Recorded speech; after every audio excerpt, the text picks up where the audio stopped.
Hello and welcome to this episode of the Storyworks Roundtable. Today, Matt, Kathryn, and I are going to talk about pacing. So, what is pacing for us fiction writers? Yeah. Okay. Here's one definition. It's the rhythm of the story, which includes both how fast it moves and also how it looks on the page. How it looks on the page, like the way the words are typed and formatted? Mm-hmm. Yeah, so like More Carriage Returns is a faster story, wouldn't you say? James Patterson uses a lot of them. Right, so really we're talking about shorter paragraph lengths. Mm-hmm. Yeah. Things like single sentence or very few sentences in a paragraph. Shorter chapters. Or a big chunky paragraph that slows you down. Right. So it's a density of text versus a lightness of text on the page. Right. So that visual cue, plus the more white space, the quicker you turn pages, just because that density is missing. Okay, right. So that is one way to affect your pacing. Definition. Right. Your use of white space will definitely affect your pacing, but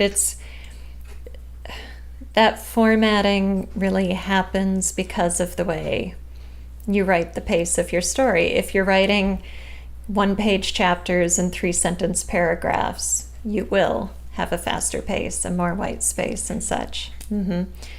Good. Kathryn, what is your definition of pacing? That's a good question. I think I probably think about it more in terms of the action that's happening or occurring, and how quickly things are unfolding versus whether you're taking your time to explain versus diving right into the next action scene versus the next action scene versus the next action scene. So like whether you're tripping right along or if you're taking that time to really explore what's going on is kind of how I view pacing. Okay, so it's a balance of action versus narrative exposition combined with the actual physical structure of your sentences and paragraphs that will ultimately create the pace of your story. Right? Is that a good definition of pacing? Summary. Right? Works? Yeah. Good. Okay. So how do you decide whether to write a fast-paced story or a more leisurely paced story? I would say it has some to do with the genre that you're writing and the kind of story that you want to tell. So if you're writing in a more literary genre or something where you want to be able to explore a quieter part of life, then you're going to write maybe a slower paced book. Whereas if you're writing a thriller, not so much. It's going to be a faster paced book. Mm-hmm. Yeah, what else factors into this? What you like to read? Yeah. Yeah, definitely. Well, in voice, your own personal style has to factor into it.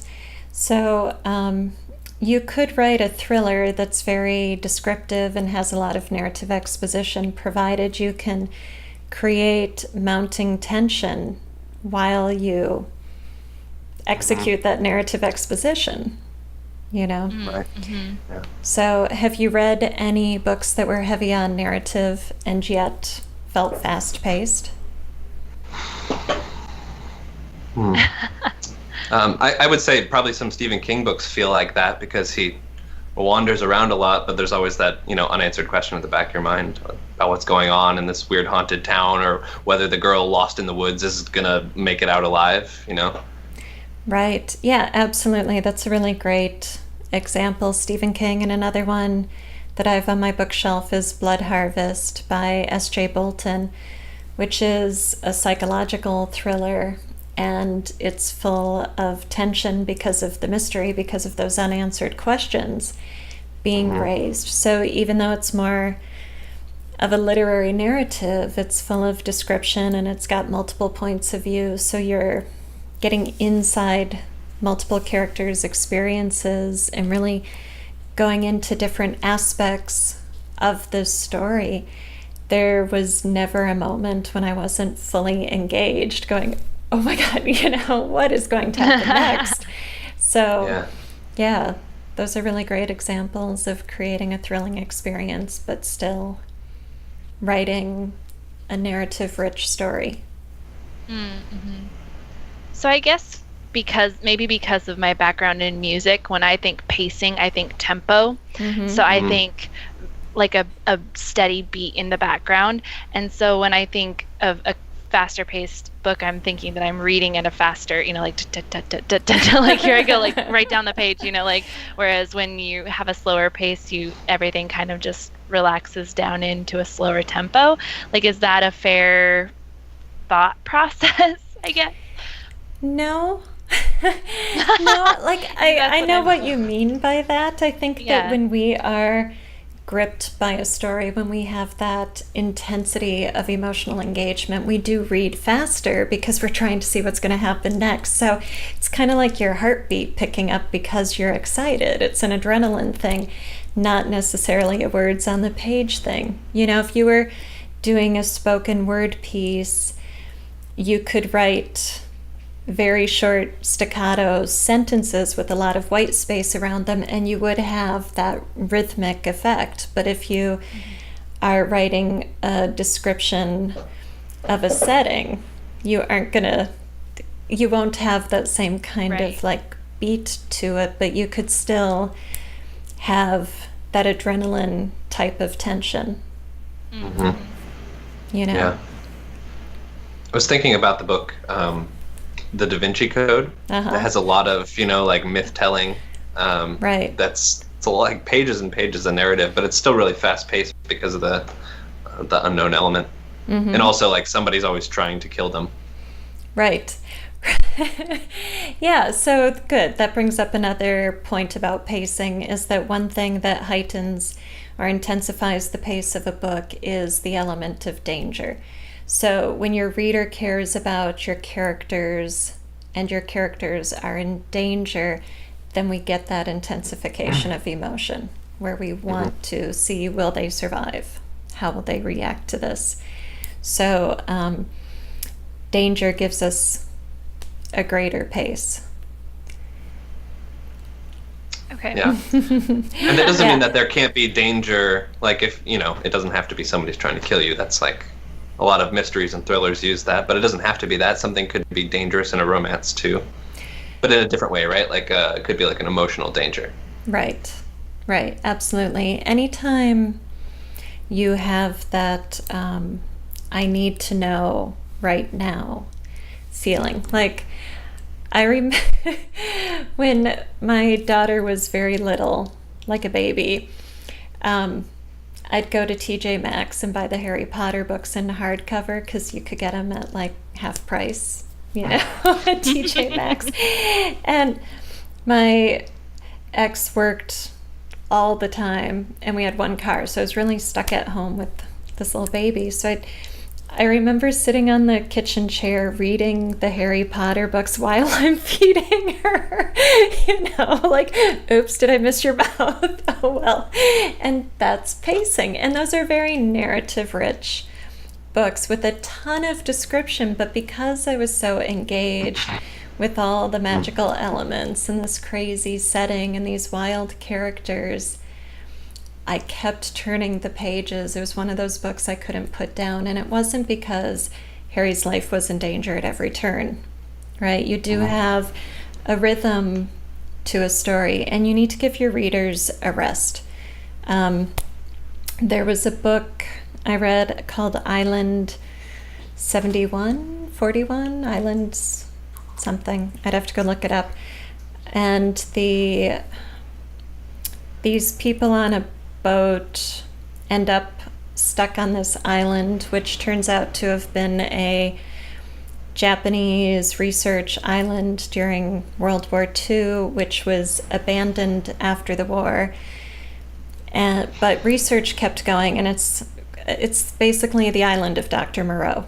It's a retelling of that in the modern world. So you've got these chimeras, and the people from the ship end up on the island, and it's threat after threat after threat after threat, and each monster is bigger and badder than the one before. And the characters never stop running. Like, they never eat, they never sleep, they never treat their wounds. They're just like, it was explosion after explosion, cliffhanger after cliffhanger. Chapters were short, the action was intense, and it was fatiguing. Yeah, you're exhausted It was just, afterwards. I know, I was like, really? Hello? Like, okay, you lost me on the plausibility because nobody could sustain that many injuries and keep going. Yeah. So if you were to go back to like definitions of pacing, you could say it's the way, like if we use the Harry Potter books, it's the way a writer pulls somebody through the story quickly, but also knows when to give them a break. Right. Yeah, I think pacing is really about reader engagement. I read Marilyn Robinson's book. I'd have to look it up to get the title, which I should do. But I can add it to the video in text. It won a Pulitzer, I believe. So should have been a great book, and I didn't finish it because the pace was so slow. It was, this old man who was a preacher in a rural community, married a young woman, had a young son, and found out he was dying, so he was writing letters to his son so that his son would know him after he had died. So right there, the setup is very low tension, right? Yeah, very introspective, very quiet.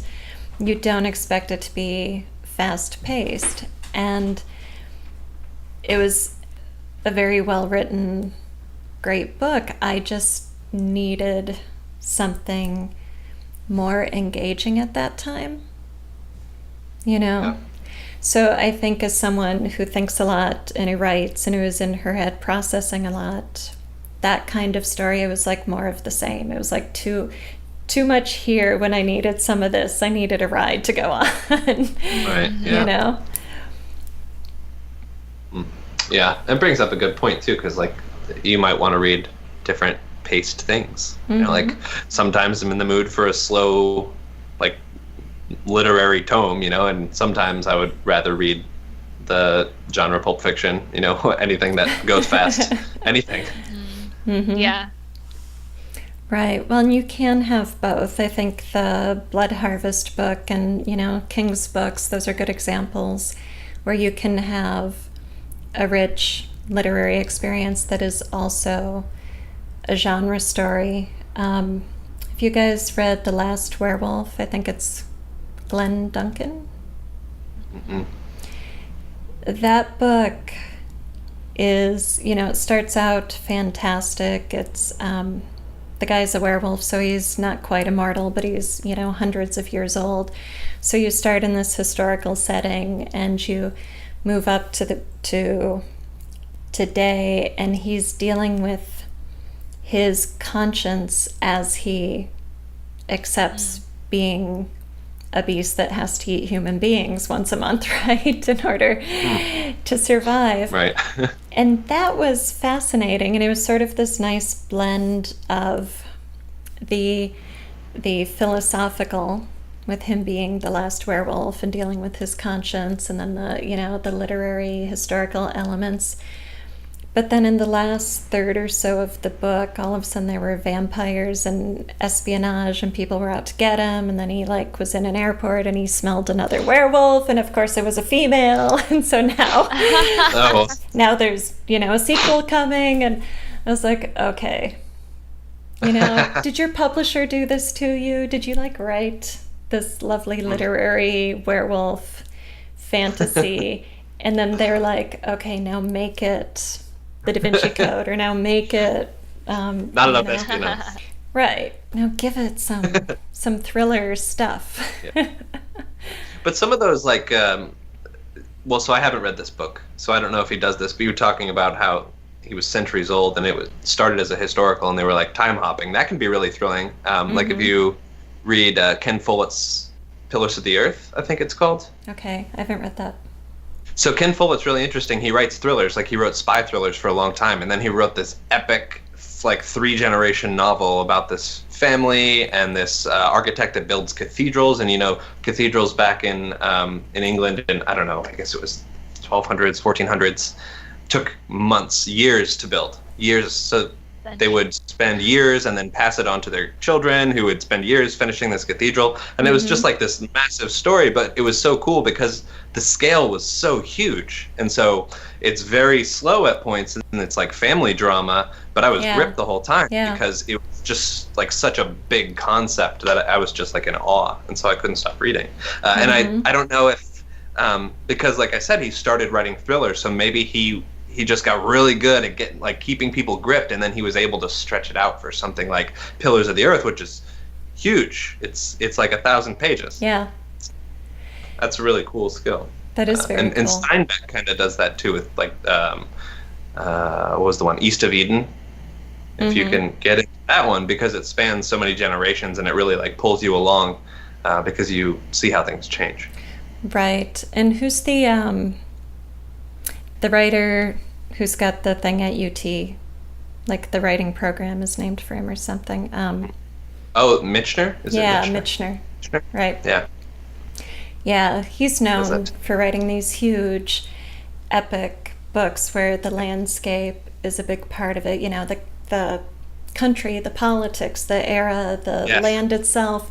And he's writing like Westerns, and, so there's definitely a gripping genre component to these sprawling, epic literary feats. Yeah. Well, there's a lot of ways you can write a gripping story. I guess, like, if you wanted to get tactical, like you said, danger earlier. Yep. Wonder. I guess you would call these big sprawling ones. They grip you because you're just amazed. Fascinated that it's possible, by them. Right? Yeah. Fascinated. Wonder. Yeah. What other like specific techniques could you use if you were like crafting a story that you wanted to just like pull people in? Right. Well, okay, let's go back to what Kathryn first raised about genre. So if you're writing a thriller and you want it to be fast-paced, you're probably going to focus more on technology than on scenery. And you're going to have lots of danger throughout the story. But if you're writing something like, a historical vampire story, I'm thinking of Interview with the Vampire by Anne Rice, of course, then you're going to combine setting, historical period, danger, mystery, all of those elements, the morality, the conscience that I was talking about with Duncan's The Last Werewolf. Louis deals with that in Interview with the Vampire. So with Harry Potter, it's the magic that is so fun, right? So it really is about reader engagement. It's not just about lots of action happening really fast on the page. Right. That is one way to try to do it, but then the risk there is that you end up with a shallow story without depth of character, without visual evocative settings, and without real reader engagement. Because if it's just action, like that, it's Island 731. I didn't care about those characters. I don't think I'll ever read another one of this guy's books as a result, So some people get off on that, some people don't. It's really... Right. What do you like to read? What do you like to write? And do you know your audience? Yeah. Sure. And there are tons of books that hit bestseller lists and people say are great, and I read them and I'm like, I just can't read it. But some people love it, so, know your reader, I guess. Know what kind of pace they like. Know your genre, like Kathryn said earlier. Yeah, so pacing, there is no value judgment that fast-paced is good and slow-paced is bad. It's like Marilyn Robinson's book that won the Pulitzer. It's not a bad thing that it was slow-paced, it just wasn't the book I was in the mood for at that time.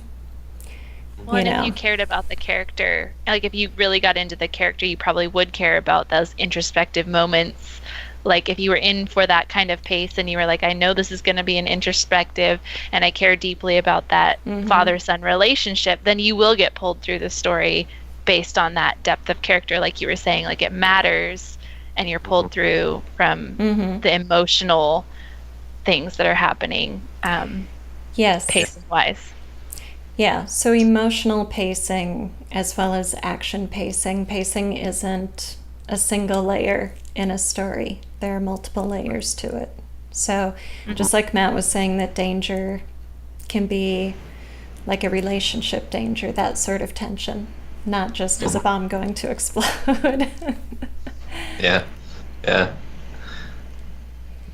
Nice. Yep. Nice, yep. All right. I think we just finished up on the pacing conversation. Yeah.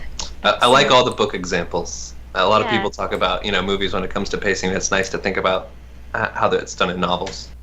Yes, definitely. And as writers, that's where we should turn for our pacing, not to movies. I use a lot of movies as examples because a story is a story and they can be great, but it's such a different medium than literature. So you really can't go to a movie as a pacing example because they have so many more aspects, so much more sensory input for the reader. And you're trying to create that experience for a reader with words, but you've got to balance the elements differently. Yeah, definitely. That's a really good point. All right. On that note, this has been another episode of the Storyworks Roundtable. Thank you so much for watching. You can find all of our recordings at wordessential.com/Storyworks Roundtable.